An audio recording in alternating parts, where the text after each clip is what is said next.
Hello friends, आज आपण गव्हाच्या आणि बेसनच्या पिठापासून गुलगुले बनवणार आहोत. हा पदार्थ आमच्या साताऱ्यात कोण येणार असेल, गोड खायची इच्छा झाली असेल तर हा पदार्थ नक्कीच बनवला जातो. प्रत्येकाच्या घरी 15 दिवसातून तरी एकदा हा पदार्थ बनतोच. सगळ्यांना आवडणारा, गोड, मऊ, दिसायला चपातीसारखा पण लागतो खूप छान. एकदा तुम्ही नक्की बनवून पहा. लहान मुले तर खूप आवडीने खातात.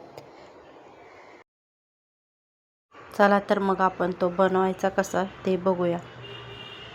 त्यासाठी मी खिसलेला गूळ घेतलेला आहे, अर्धी वाटी बेसन घेतलेला आहे, 1 ग्लास पाणी, थोडे आपल्याला मीठ लागणार आहे आणि गव्हाचं पीठ घ्यायचं आहे. त्यामध्ये मी खिसलेला गूळ घालत आहे. गूळ खिसून घ्यायचा म्हणजे तो पाण्यामध्ये पटकन मिक्स होतो.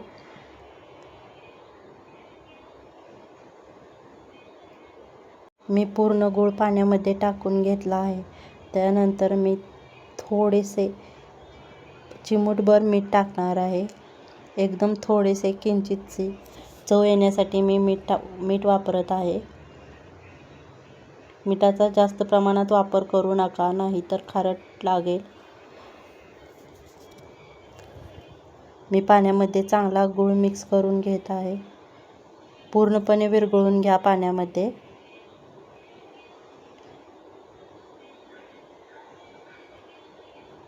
तुम्ही पाहू शकता, मी अशा प्रकारे पूर्ण गूळ मिक्स करून घेतला आहे.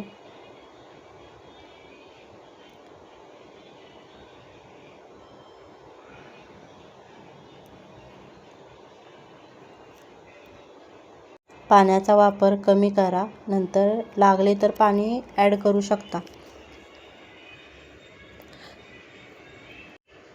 तुम्ही बघू शकता, पूर्ण गूळ मिक्स केलेला आहे. त्यामध्ये आपण घेतलेले बेसनचं पीठ टाकून घेऊ. बेसनमध्ये गुठळ्या राहता कामा नये. पीठ घेताना मी चांगले स्वच्छ पीठ चाळून घेतलेलं आहे. त्या पाण्यामध्ये आपण बेसनचं अर्धी वाटी पीठ घातलेलं आहे. त्यानंतर त्याच वाटीने मी 1 वाटी गव्हाचं पीठ घालते.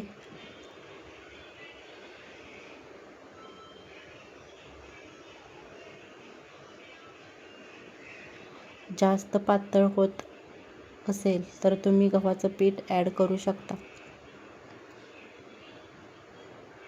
पीठ पाण्यामध्ये चांगलं मिक्स करून घ्यायचं आहे. पिठाच्या गुठळ्या राहता कामा नये.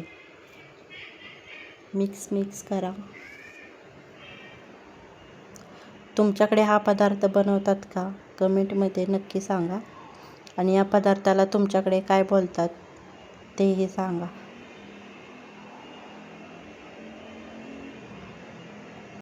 गव्हाचं पीठ मी चाळून घेतलं होतं.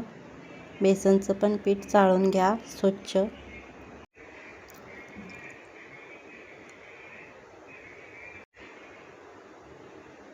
मी गॅस चालू करत आहे. त्यावर तवा तापवण्यासाठी ठेवते.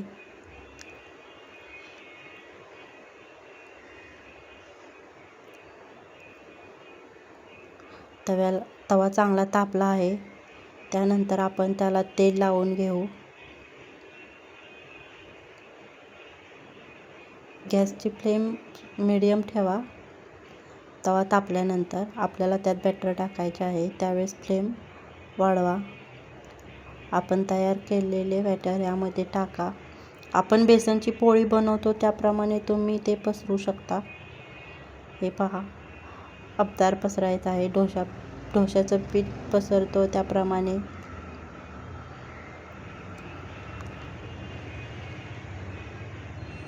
तुम्ही पाहू शकता.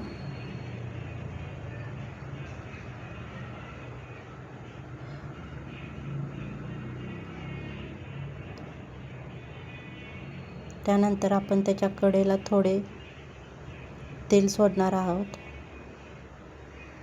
गव्हाचे पीठ असल्यामुळे पोळा तव्याला चिकटण्याची शक्यता असते.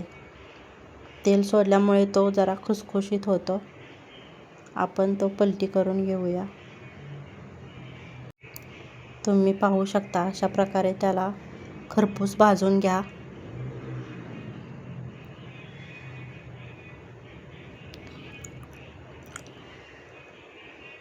दोन्ही साईडून चांगलं भाजून घ्या. नीट भाजला नाही तर तो कच्च्या पिठासारखा लागतो. गुळामुळे आणि बेसनमुळे याला खुसखुशीतपणा येतो. त्याच्यावर मी थोडे तूप सोडत आहे.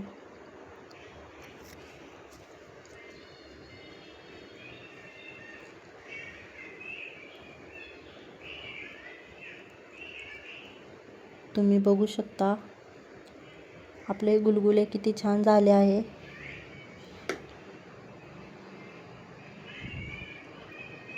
तुम्ही हे असेच खाऊ शकता किंवा दुधासोबत खाऊ शकता. नाश्त्याला काही नसले की करण्यासाठी हा उत्तम पदार्थ आहे. एकदा नक्की बनवून पहा. व्हिडिओ आवडल्यास लाईक करा. थँक्यू.